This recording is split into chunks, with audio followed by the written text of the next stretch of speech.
Hey there, Duke fans, and welcome to episode number 66 of the Duke Basketball Report podcast. I will be your host this week. I am Jason Evans. You know me by now. I'm not even really going to go through these introductions. Should I go through the introductions? I guess I will. Sam Klein out in Denver, Colorado. Hello. Hey, Jason. How are you? I'm doing pretty well. And Donald Wine in Washington, D.C. Donnie. Hey, what's going on, guys? So I think we should start. Sam, you got hurt. That is true.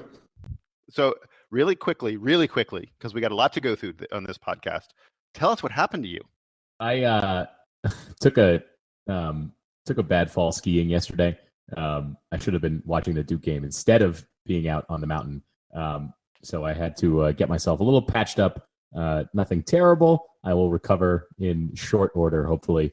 But I'm not walking around at my fastest today, and I'm almost certainly not going to go outside. Gotcha. So no amputation or anything like that? No amputation. There were a couple stitches, and I do have to walk around on crutches a little bit, but I'll be fine. Do we need a visual? Do we need to set up a visual tread on the DBR forums? No. You don't want to see the photos. Okay. Yeah. That does not sound good. Okay, guys, that's all I'll say about that. So guys, we got a lot to cover here. We haven't spoken since ACC season began, and we're going to go through the three games that have happened so far for Duke: Virginia Tech, Georgia Tech, BC. Two good, one bad.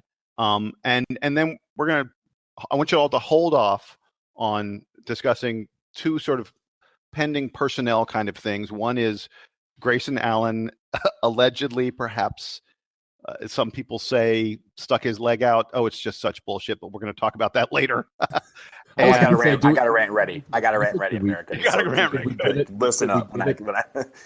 We give it credence, but whatever, if you want to. I mean, we should discuss it for a second, if only to laugh at the people who think Grayson does all evil all the time. It is the Grayson Tripping Scandal Part 4, but we'll get to that in a little bit, so don't talk about that. And the other thing we're not going to talk about yet is Amile Jefferson. I want to get to Amile Jefferson a little bit later. Just so folks know, at this moment, we're recording the podcast Sunday afternoon, we don't have any official word on Amile Jefferson's condition after he got hurt in the late in the first half of the game against BC. So put those two things aside. Let's just talk about the three games that happened in the past week or so. And if you want to lump them all together, that's perfectly fine. It was Duke losing to Virginia Tech 89-75.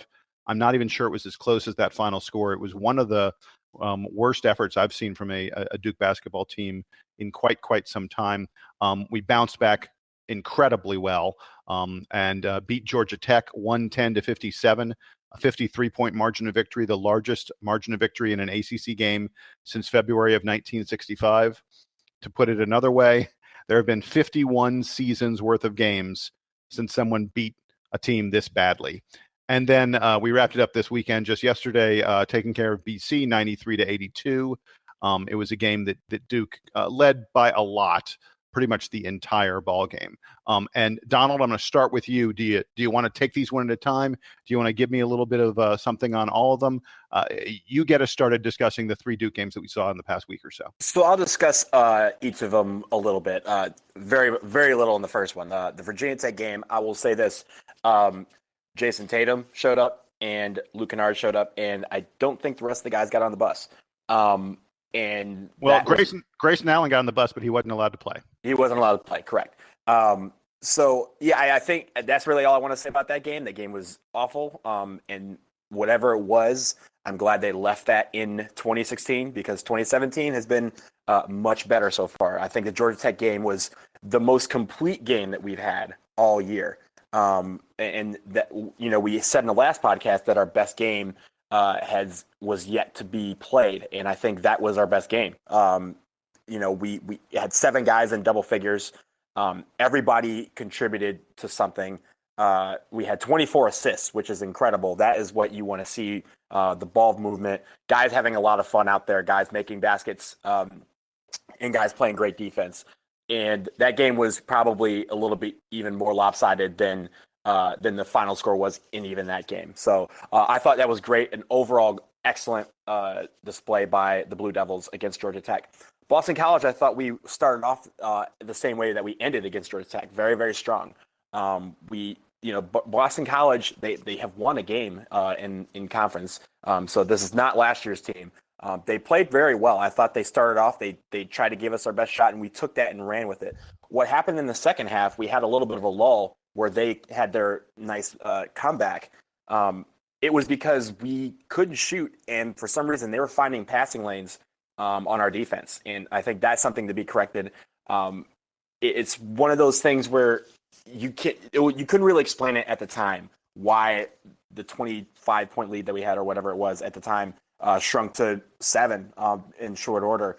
It was a combination of things, and I don't think it was anything where we played bad. We couldn't make anything to save our lives during that stretch of basketball, and I think Boston College played very, very well to get back into the game and make it kind of close at the end. But those what I have on those games. I will say this. I know we're going to mention a little bit later, but I think Jeff Capel performed very well as a coach in the game against Boston College, and looking forward to seeing what he can do going forward. But I know we'll talk about that a little bit later as well. So I'll kick it over to Sam.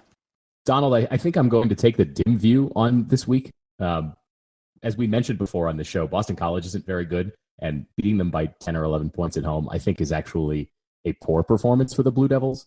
And arguably as bad as losing by 15 points on the road to Virginia Tech. I don't think Duke was really that competitive in the Virginia Tech game. Wait. Hold on.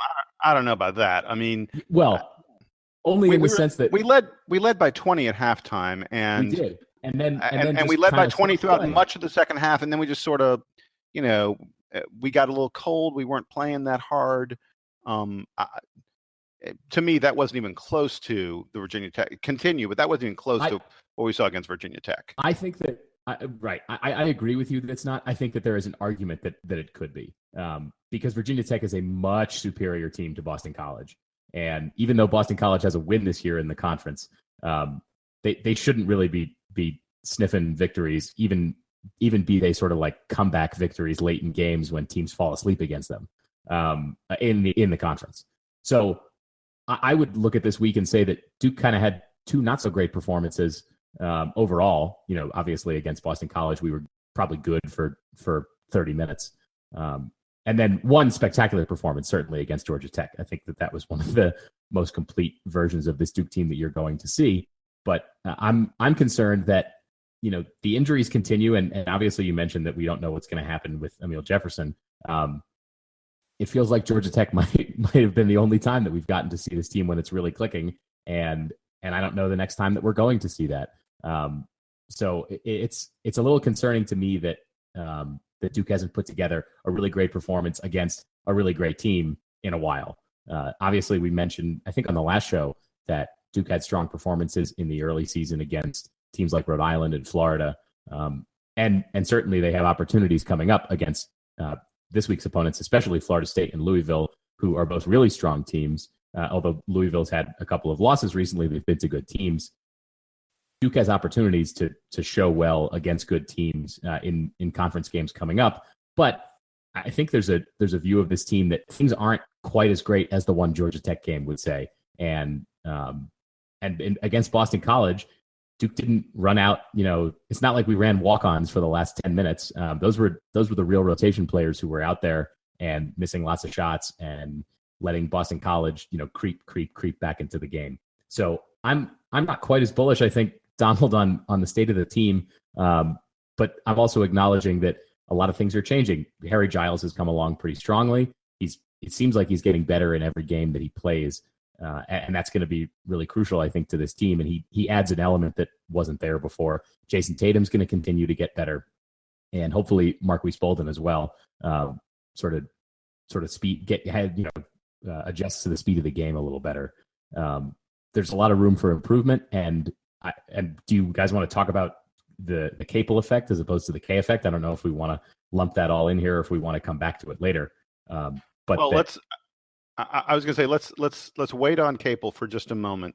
Sure. I like to go back and address a little bit of what you were talking about, whether or not this BC game, really was a good game for Duke or not. And I'll tell you, part of the story there has to be And look, here I've been trying to parse this podcast and put it into different compartments and such. And I said, oh, we're going to wait on talking about Amile Jefferson, but I'm about to talk about Amile Jefferson.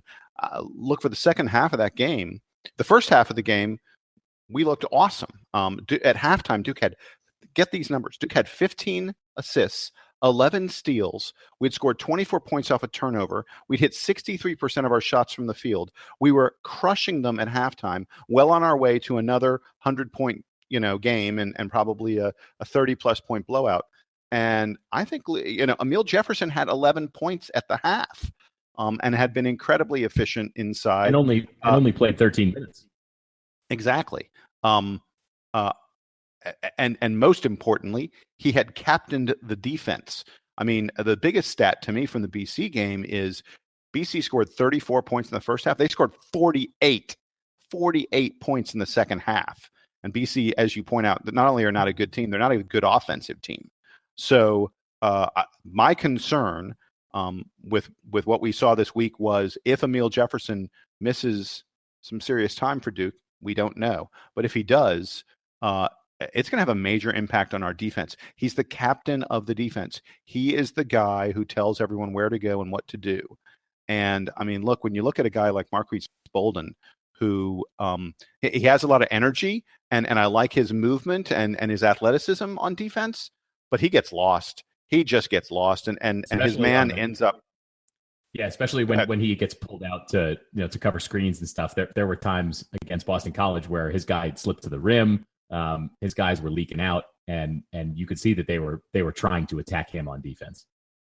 Yeah, I don't blame them, because I agree. He's very poor when he gets screened and he's trying to or when his man screens, I should say, and he's supposed to hedge and then recover. His hedge and recover, it really needs a lot of work. And boy, is he lost on offense. Whew.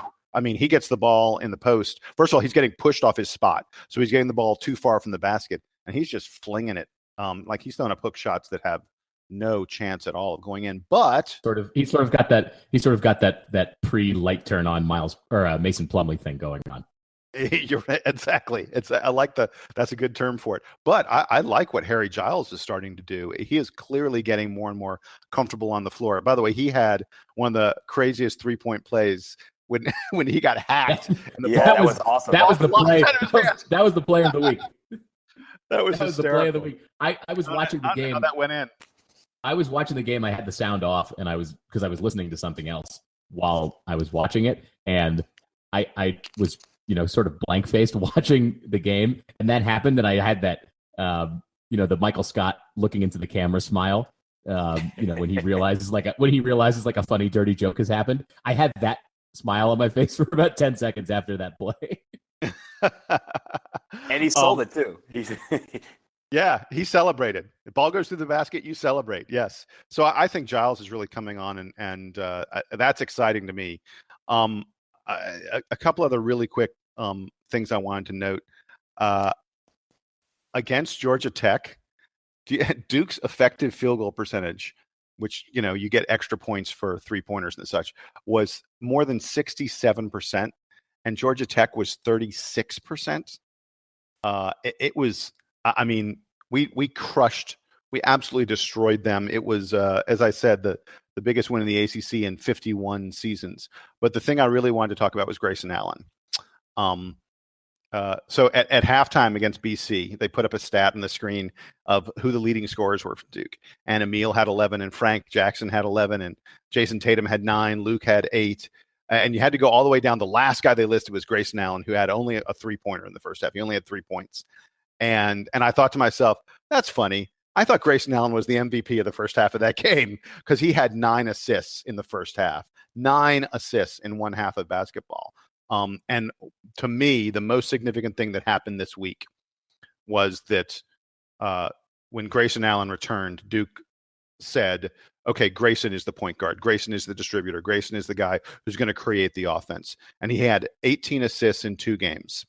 And playing point guard is really good, by the way, for his NBA future. We all talked in the preseason we talked late last year when Grayson decided to come back. And we said he's coming back because the NBA would love to see him be more of a distributor, love to see him become a point guard. He pushes the pace phenomenally well. I mean, he is a fast ball player, and he gets the ball up the court very, very quickly. He's great at getting into the teeth of the defense and then finding guys for dunks or wide open jumpers. I thought against Georgia Tech and especially the first half against BC, he absolutely controlled the game in some really impressive ways. He didn't have too many turnovers. Yeah, you can tell when you're watching him that he's looking for those passes now, and I don't think he was doing it even earlier this season. For whatever reason, that's a transition he made recently, and it's worked really well. From the offense looks better when Grayson's able to make those passes because he gets into the lane so quickly and can get the ball almost anywhere on the court when he wants to. And frankly, the other guys on the team, it seems like some of the time haven't quite adjusted to the fact that they might not think that they're open in the moment that Allen is driving, but he's able to find the ball to them even though they think it's not coming. You want a great stat that feeds right to what you were talking about. So in the first 12 games he played this season, Grayson Allen averaged more than 12 shots per game. He took 5 shots against BC, 5 shots against Georgia Tech, 9 shots against BC. He took 5 shots in a game where Duke scored 110. Yeah, exactly. He is looking to pass. And I think it's a really, really good thing for Duke. It probably means Grayson Allen has no shot at winning National Player of the Year because everyone loves points. And it may mean that he can't make, a high all ACC team. But if Grayson Allen averages 12 or 13 points per game and 6 assists per game over the rest of the season, this is a much better Duke team than if he was averaging 20 points per game and 2 or 3 assists. Much better team. And that lineup that we have with him at point, with the one that we started out with Allen, Kennard as shooting guard, and then you had Tatum, Giles, and Jefferson. That's a huge lineup. That's a ginormous lineup, but also very agile and athletic. As Jason calls it, the world-eating lineup. Yes. Yes, it is. That is the lineup. I've wanted that lineup since the middle of the summer when we really figured out who this team was going to be, since we knew who the freshmen were going to be and who's going to be coming back. That is the lineup that I have been looking forward to. And you're right. I call it the world eaters. These are the guys, you put those 5 guys together.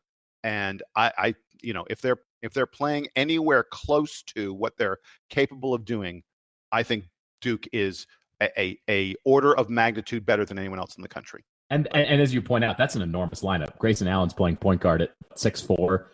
Luke Kennard's like 6'6", playing shooting guard. Tatum is like 6'9", playing small forward. No one in the country is matching up size-wise against that lineup. And they're still agile enough to play with these athletic teams. And right, Kennard's the only one. Kennard's the only one in that group that doesn't have super long arms and incredible quickness. Exactly.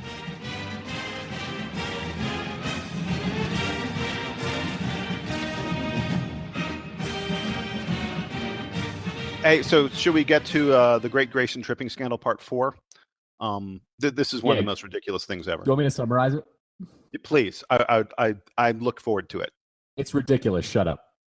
That's it. That's all there is to say.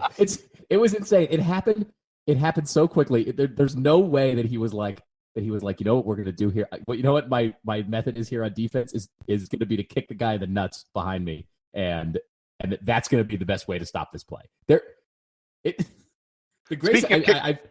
Speaking of kicking someone in the nuts, did you all see what Dylan Brooks did? Oh my God. Oh my God. Well, actually, I didn't. Here's my rant. Like, I didn't hear about that until you told me earlier, Jason, because it wasn't a national inquisition on ESPN. Meanwhile, on ESPN, I woke up this morning, and on Twitter and on ESPN.com is one of the front page stories. On SportsCenter, it was one of the leading stories, was whether or not Grayson Allen tripped somebody again. And we didn't talk about Dylan Brooks kicking some dude in the nuts. We didn't talk about the fact that Grayson Allen himself was tripped yesterday during the game. So yeah, but it was like right. Grayson was tripped, but it was. That was innocent. It was clear that nothing happened there. And the thing that scares me, he wasn't tripped intentionally. He was running, and his feet got caught up with someone else, or someone, whatever. What scares me about this Great Grayson Allen Tripping Scandal Part 4 is that if Grayson is the guy chasing someone and their feet accidentally get caught together, where Grayson isn't the guy in front, if he's the guy behind, And it can happen. We saw it happen yesterday. It happens all the time. The next time Grayson accidentally gets involved with someone, we're going to have the third degree. We're going to have craziness, and he may get suspended again. It's insane. It's stupid. It's a witch hunt, plain and simple. It's stupid. And the fact that, the fact that we even have to discuss it is problematic to me. And that's exactly what I was talking about a couple episodes ago when he got suspended. Like, we're not talking about Dylan Brooks. We're not talking about dudes punching people in the face or anything else in like NFL or anything like that.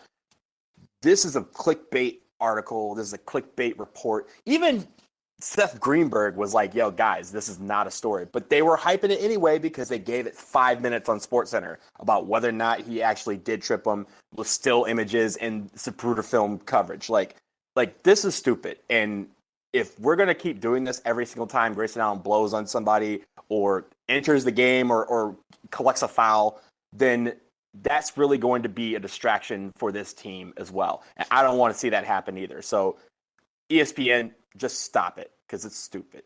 Do you guys think that were you guys surprised that Allen was only ultimately suspended for one game? No. Okay. Because I was a little surprised. Looking back, I shouldn't have been.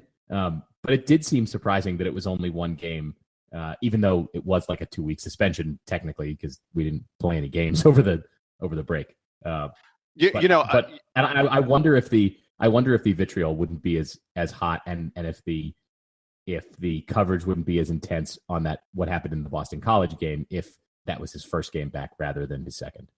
Yeah. By the way, Dylan Brooks got a 0-game suspension. He was kicked out of the game he was playing in, which, by the way, is something that has never happened to Grayson Allen. Grayson Allen has never been assessed a flagrant technical that caused. He's only gotten the one technical, right? Right.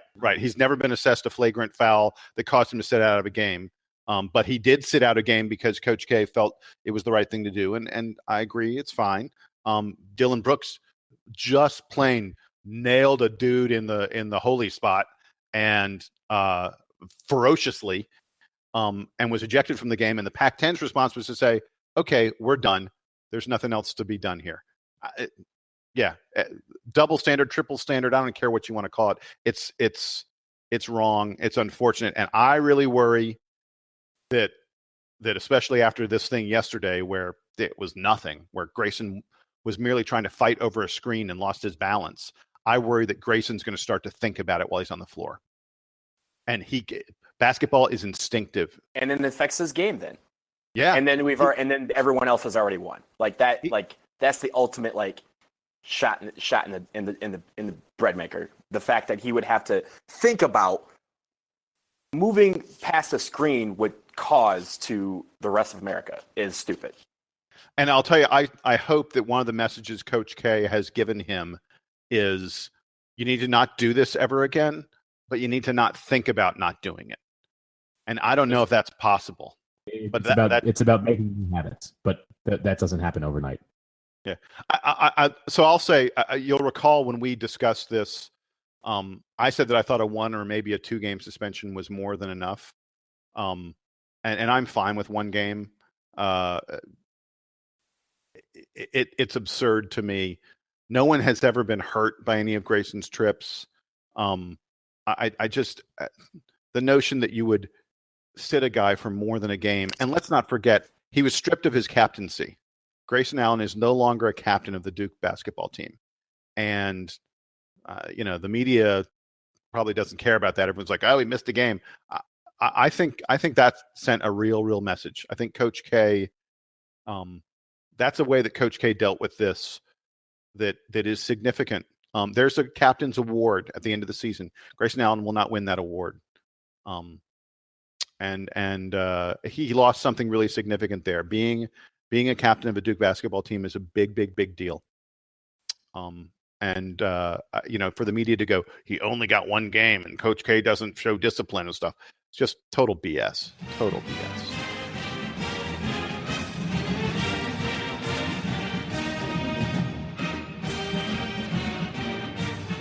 Should we even speculate about Amile Jefferson?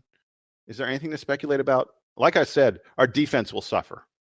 Everything suffers. I mean, the offense, we talked about how Grayson Allen's such a good distributor, but Amile Jefferson has also been doing a lot of distributing this year, and getting the ball in and out of the post. Right. And he's a finisher in the post, big time.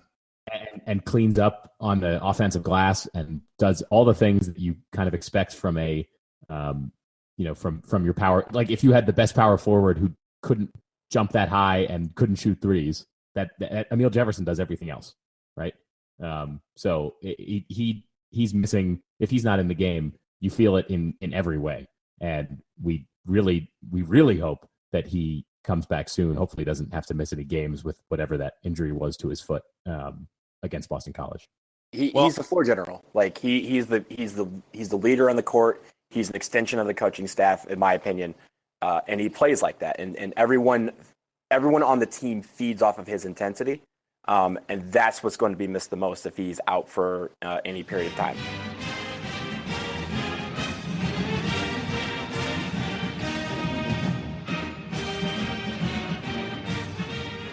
So it would be natural for me to now move on to us talking about games at Florida State and at Louisville. And by the way, it's worth noting that the two easy wins Duke had this week were both in the friendly confines of Cameron Indoor Stadium, and the game we lost was on the road. And here we go on the road against two really, really good teams. It would be easy to transition to that, but before we do, let's talk about Jeff Capel.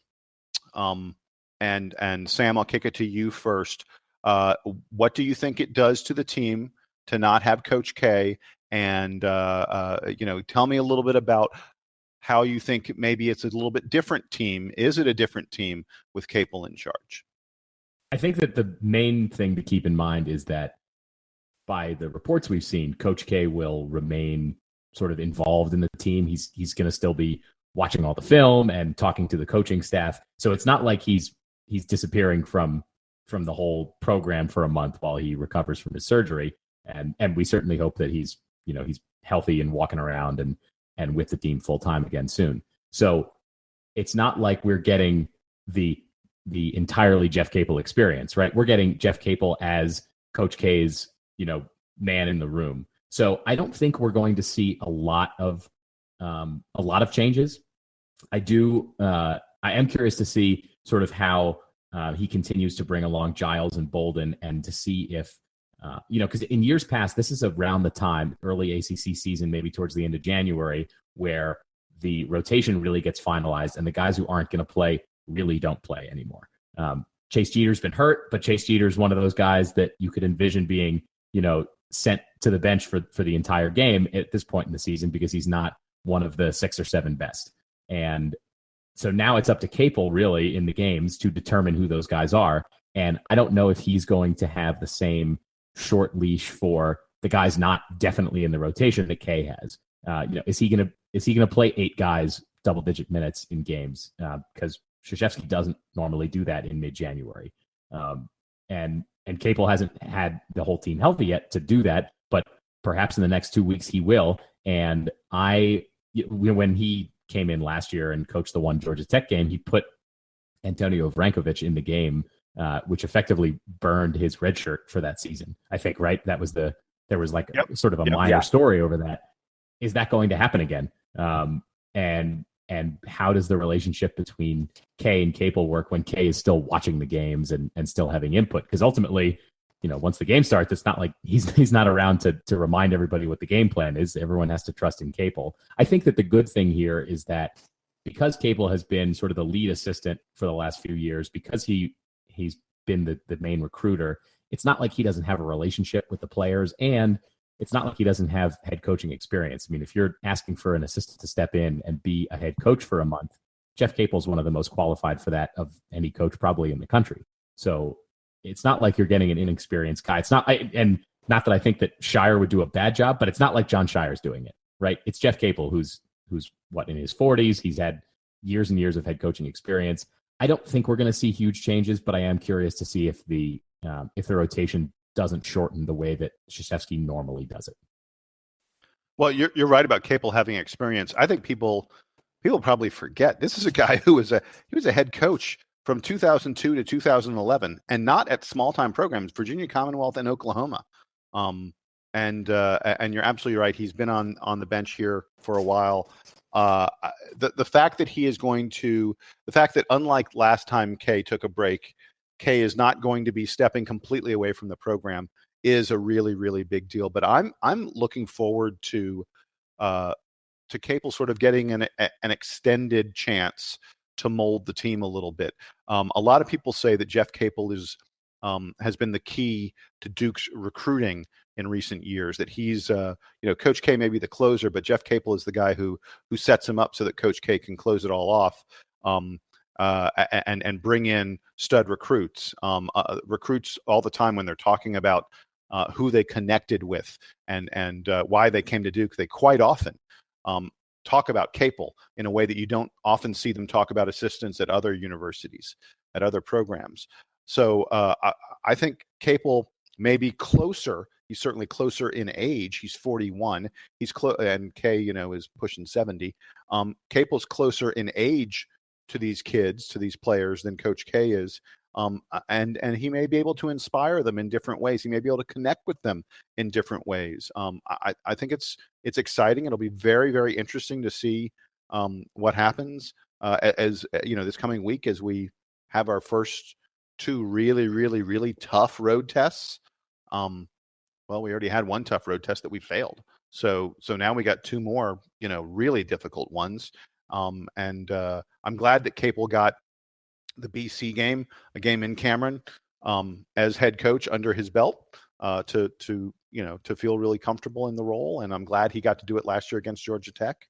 But I think it's a good thing for Duke, and the fact that he's going to I bet he does play a bigger rotation. He played a lot of guys when he was head coach at Oklahoma and at Virginia Commonwealth. I think it's good for Duke that he'll get a chance to bring a lot of guys into the rotation, hopefully, assuming injuries haven't reared their ugly head.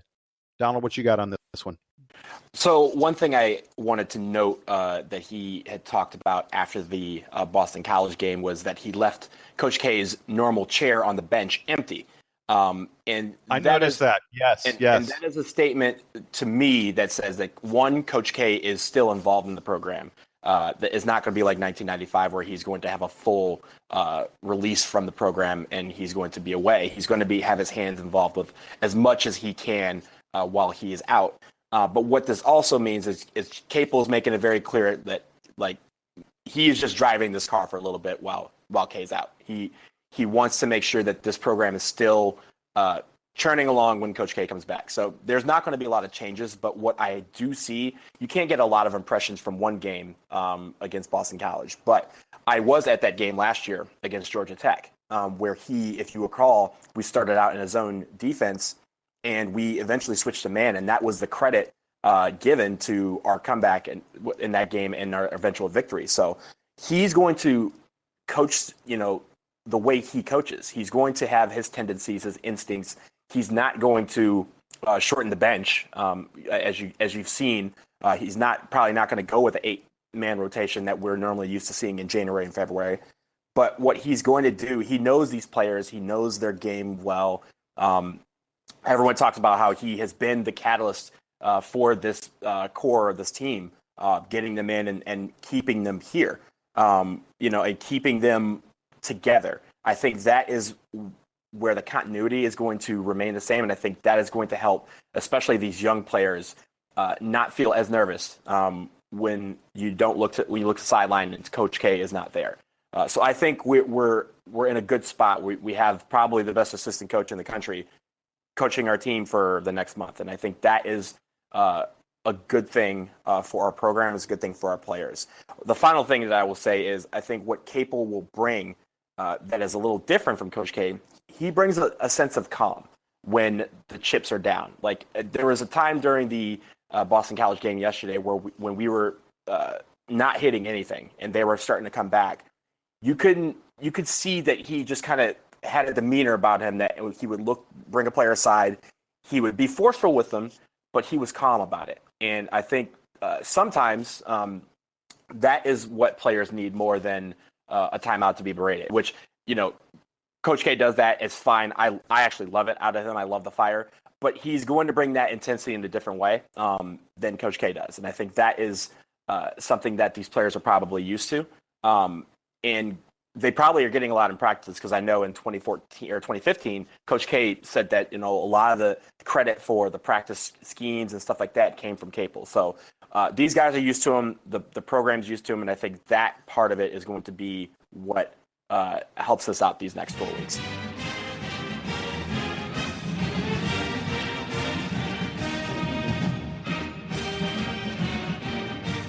We're going to move on. It's time to talk about the games that Coach Capel is actually going to coach. And we begin playing Tuesday at Florida State. Sam, I know that you have been preparing a little something on this. This Florida State team is really, really impressive. They're the second highest scoring team in the ACC, and they're going to be ranked in the top 10 this coming week, aren't they?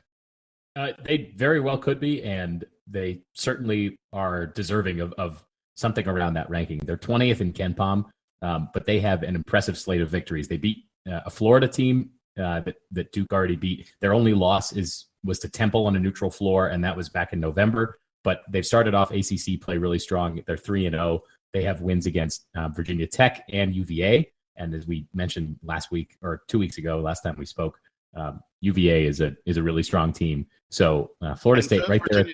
So is Virginia Tech. And they beat them bad. They beat them bad. Right. Florida State has some very impressive victories recently. They only beat Virginia by 2 points, but guess what? It was in Charlottesville, and they beat Virginia Tech at home by 15. So Virginia Tech, may be more volatile than Virginia is, but those are both really impressive victories to start ACC season. And they get Duke in Tallahassee, where Duke. It's not like Duke has struggled recently against Florida State, but this team is much better than it's been the last couple of years. They're headlined again this year by Xavier Rattan-Mays, who's been a very effective player for them. And they get a lot of scoring out of him. They also get a lot of scoring out of Dwayne Bacon, who's a sort of bigger sophomore guard. The main thing with Florida State when it comes to offense, they're 23rd in offensive efficiency, but the guards aren't that efficient, and they don't shoot the ball that well from deep. So Duke wants to keep the ball out of the lane because they can get the ball inside. They have a couple of strong players in Jonathan Isaac and Michael Ojo, who we remember he's a rather large fellow. Those guys can score in the middle. Mays and Bacon score a lot, but they aren't that efficient. And like I said, they don't shoot that well. So the key for Duke is really to lock it up on the perimeter, keep the ball outside, keep Florida State moving the ball around and not moving it in. Which is tough against we've seen Rattan-Mays in the past. We know that he can drive the ball. We know that Florida State always plays very physical. So trying to body up with them. And like I said, one of the things to watch with Capel is how he manages the rotation. Are we going to see more of Bolden and Vrankovic trying to give fouls and contain those guys inside? Bolden hasn't really shown defensive chops yet, But if Jefferson isn't in there, someone's going to have to defend Florida State in the middle. So another tough test for Duke. You asked me, I was thinking about this when I was watching the Virginia Tech game, that you asked me in the preview, Jason, for Virginia Tech, what are the odds that Duke loses this game? And at that point, I think we were feeling pretty confident. And I said, maybe there's like a 40% chance Duke loses this game. And then, of course, we come out, we get down by a lot and never really look competitive with Virginia Tech. So I'm not going to be as confident this time that Duke is going to take out Florida State. And I think it's more likely that Florida State wins this game, but that there are keys to victory that I think Duke can handle. Certainly perimeter defense is something that Duke is capable of playing really well. Allen and Matt Jones have that ability, and Kennard can certainly add something, and Jason Tatum can add something. So I think that Duke can beat this Florida State team. I think it's going to be a tough challenge, and I'm not going to be surprised at all if Florida State manages to win. I do hope that Duke looks more competitive against Florida State than they did against Virginia Tech, again, on the road against a team that is not at the very top of the conference, but is certainly competitive and has the ability to really beat anybody.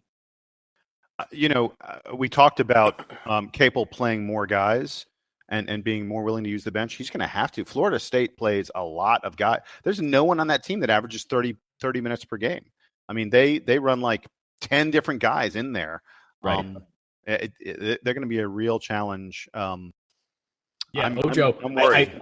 I highlighted Ojo because I know that he's a big body. He only plays 13 minutes a game, but those 13 minutes he can wreak havoc if you don't have someone who's able to body him up and keep him away from the basket.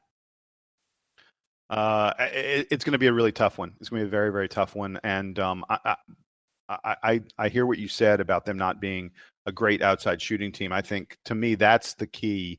If they're hitting from outside, because they take the ball to the hole with such strength and authority, if they're hitting from outside, we're in real trouble. That to me, that's the formula that Duke loses this game. I think the formula for a close game is that neither team is shooting particularly great from the perimeter, and I think we're probably going to struggle on the boards against them, especially if we don't have Amile Jefferson. It would be a really, really important and really good time for Harry Giles to be able to play heavy minutes, and Jeter, maybe to come back, or Marquise Bolden to be able to give us some quality, important minutes. Could be really important against these big guys and against all the Florida State guys who crash the boards very effectively. Donald, shall we move on to our next opponent this week? Yeah, let's do that. And that opponent is Louisville, 13-3 on the season, 1-2 in the ACC. We'll get to that in a second. They're ranked 10th in KenPom, and for good reason. They have a lot of guys who are very big. They have 9 guys that average over 10 minutes a game. They spread the scoring around as well. They're led by Donovan Mitchell, Quentin Snyder, and Deng Adel, all who average more than 10 points a game. But they have like 4 or 5 guys that are all contributors on the scoring sheet, averaging between like 6 and 8 points a game as well. They don't shoot threes very well, but they do shoot a great number of them, and they will hit them on occasion. What they'd like to do, though, is find points in the paint and on transition. They're a great rebounding team. They average 42 rebounds a game. That's a huge number, and that's something that we're going to have to limit their second and third chances, which is where they get a lot of their points. They also like to get turnovers and lead on the break. They get 7 steals a game. They average 7 blocks a game. So their interior defense is very good, as well as their perimeter defense. And they are going to be the team that's going to be very athletic. As I mentioned before, they're 1-2 in the ACC, but those 2 losses were to Virginia and Notre Dame. So there's no shame there. Those are 2 very good teams who are performing very well. They've played a very difficult schedule. Their only other loss was to Baylor, who is also ranked, but they've beaten the likes of Purdue, Wichita State, Kentucky, and Indiana. So this is a tough team. They play athletic. We're going to need great defense on the interior. As you guys mentioned before, we're going to need Giles. We're going to need Bolden. We're going to need, if Amile is good to go, that would be excellent. But we're going to need those 2. We're going to need Jeter, and we're even going to need Tatum to be able to grab rebounds and play tough inside. When we have open looks to take threes, we're going to need to take them. We're going to need to make them. That's going to stretch their defense out, and that's going to open up a lot of holes for Tatum and Allen to sniff through, and also for that mid-range jumper from Luke Kennard as well. That would help immensely in this game. Getting in a physical game is what they probably want, and for us to get them out of their game, we're going to need to be able to make take our chances when we have them and make them, because when they play catch-up, they're not as good. They're not going to be able to make that many threes. They're not going to be able to get a lot of points back on transition. So what they want to do is kind of grind it out. They throw a lot of guys at you and on defense and on offense. And if we can limit the interior play, if we can do well there, that's going to be the key to this game. This sort of brings me to the ACC in general. The conference this year, I mean, we've talked about how strong it is, but it is crazy. I mean, I know we're only 3 games in for most teams. I think Miami's only on 2 games, but everyone else has played 3. There is a 9-way tie for 7th place. There are 9 teams in the ACC. Actually, it's either a tie for 7th place or a tie for 15th place, because there are 9 teams that are all 1-2 in the ACC. The conference is just it's remarkable how hard it is to figure out. I mean, I'll give you a great example. So Pitt goes out and loses to Notre Dame by 1 point in overtime. No shame in that. Really good game by Pitt. They then beat Virginia and scored 88 points in the process. I I'm not sure there's. You could take an NBA team. I'm not sure an NBA team could score 88 points on Virginia with the quality of their defense. So I'm thinking, wow, Pitt is awesome. And then they go play at Syracuse and lose by 11. Like, how do you make sense out of those results? I mean, it feels like the Big East from 6 or 7 years ago, right? Where there were 8 or 9 teams in the conference that felt like they could win the national championship. And I think that the ACC is like that this year. I was just looking at these numbers. The ACC's, the top 10 teams are ranked all within the top 41 of KenPom. There are 10 teams in the conference right now that are probably making the tournament. And the rest of the way, they're going to be playing each other. So, unless there are lots of blowouts, it's not like those teams are going to drop precipitously just by beating up on each other, because they're going to be playing good teams and they're going to, presumably look good doing it. And for the teams that are probably on the outside looking in, Pittsburgh and NC State, as you note, Pittsburgh has already won at Virginia. NC State has one of the most talented freshmen in the country in Dennis Smith. So they can make noise against anybody, although I saw that they were getting creamed by UNC. Oh, my God. What happened to NC State today against UNC? Like, thank goodness. NC State right now needs to thank Georgia Tech, because thank goodness Duke destroyed Georgia Tech this week. Otherwise, everyone would be talking about how badly UNC beat NC State. Duke beat Tech by 53. But you could see Dennis Smith going off in a game and NC State beating anybody in the conference. So I agree. They're struggling now, but who says that they couldn't go on a run now? It's NC State. They always deal with the worst luck. But there's nothing to say that they can't do that. So there's a great stat. Stat boy here. There's a great stat from that game. So UNC beat NC State by 51 points. It is the second 51. Yes. It is the second largest point margin in the UNC NC State history, surpassed only by the 52-point beatdown from the 1921 game where UNC beat NC State 62-10. So you have to go back to 1921 to find a worse beatdown than this one. I think, by the way, Larry Brown was on that UNC team back in 1921. And the 107 points that UNC scored was the most they've ever scored against the Pac. Wow. Yeah. NC State does not play any defense at all. This is a UNC team that lost to Georgia Tech last week.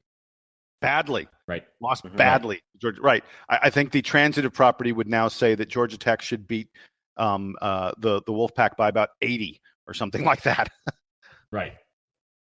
It's been a crazy conference. Anyone in this conference can be beat, and anyone in this conference can go on a long run. I think that's kind of what I've been seeing over their first 3 games at least.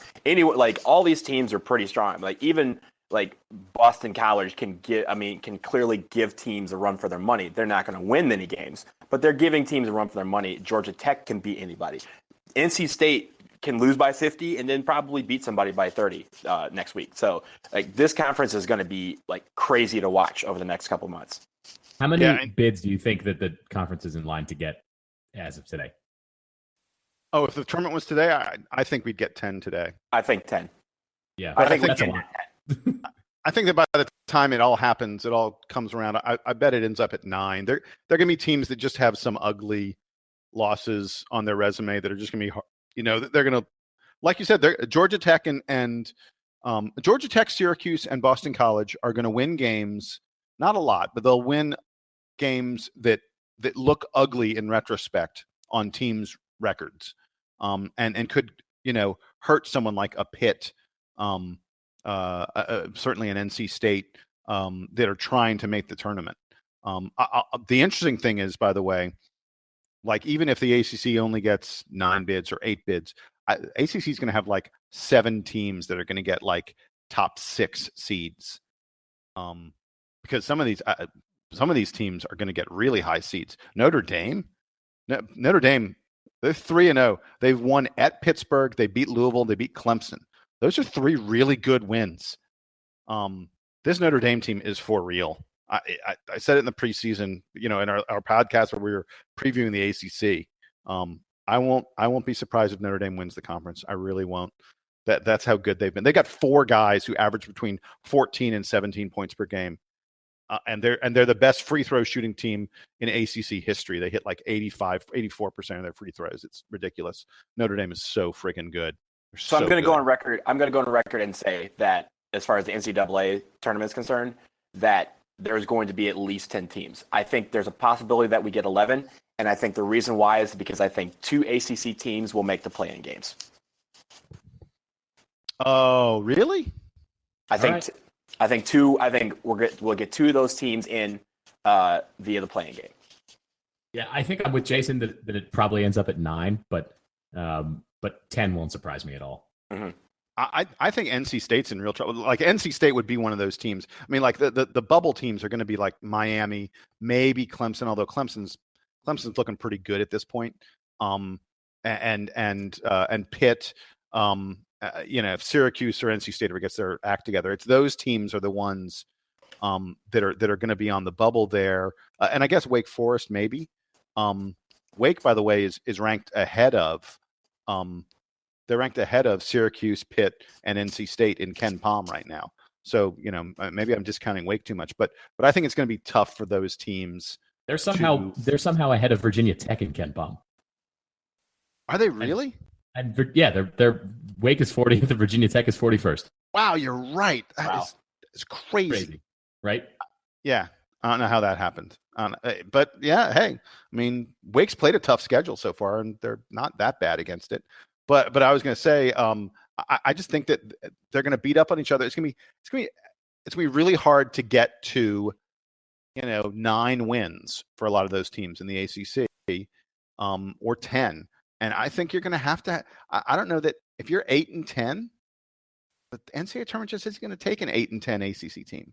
As good as the conference is, you're going to have to get to 9 wins at least. Well, I mean, you have to factor also in the conference tournament, which would lend some of these teams a chance to beat a team that is going to make the NCAA tournament outright. So for instance, if we do get 9 teams in, then the first day of games for the ACC tournament is going to feature at least 1 or 2 of those teams. So and the teams that are playing them will then have a chance maybe to boost their resume by beating 1 or 2 of them. It'll be interesting to see, and it's still very, very early. And like I said, there's a 9-way tie for 7th place. Crazy, crazy conference. It'll be fun to look at how things shake out over the next week or so.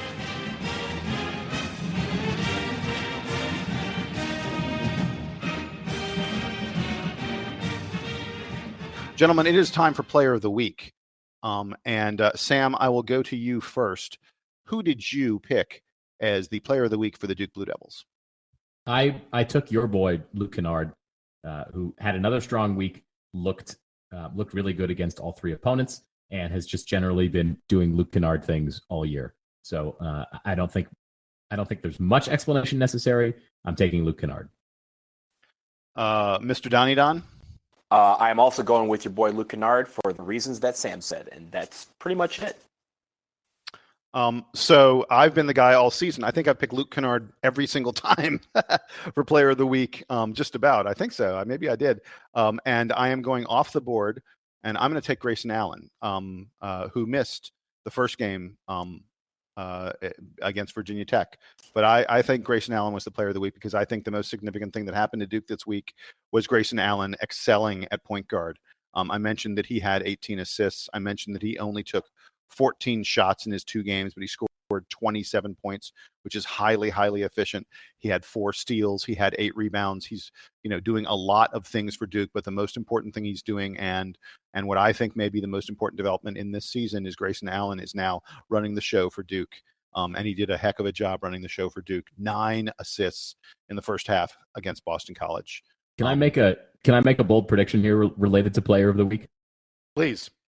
If Duke goes 2-0 this week against Florida State and Louisville, I predict that Harry Giles will be my pick for Player of the Week.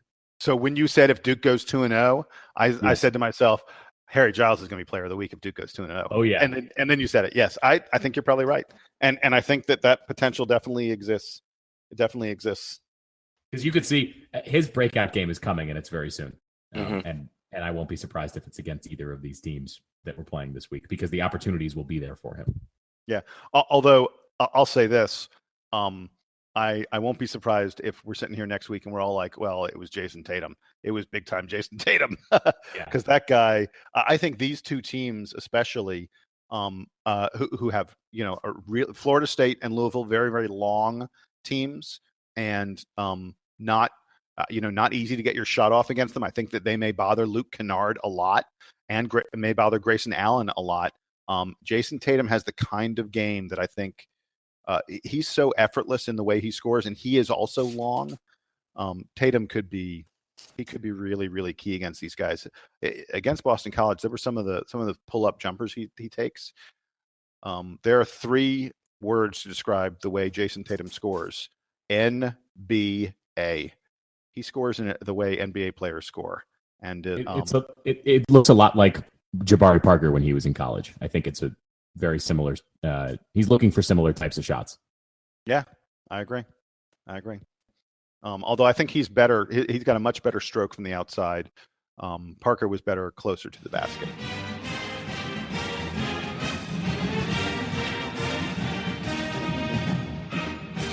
Well, gentlemen, I think that's going to wrap it up for us here as we started the ACC season, started the new year. So much going on for the Duke Blue Devils. We will hear in the next couple of days, hopefully, about the status of Amile Jefferson's injury. We wish Coach K a speedy, quick recovery, but we are confident with Duke having Jason Capel at the helm. That's going to wrap it. Jeff. Wow, I just did that, didn't I? Yeah, I was thinking of Jason Tatum. All right, everybody, come up with a punishment for Jason for confusing Jeff Capel and Jason Capel. Gosh, I can't believe I just did that. Yep. Sorry, dude. Can I edit that? I No. think I have. No. People need to know. God. Everybody out there, suggest changed. punishments for Jason.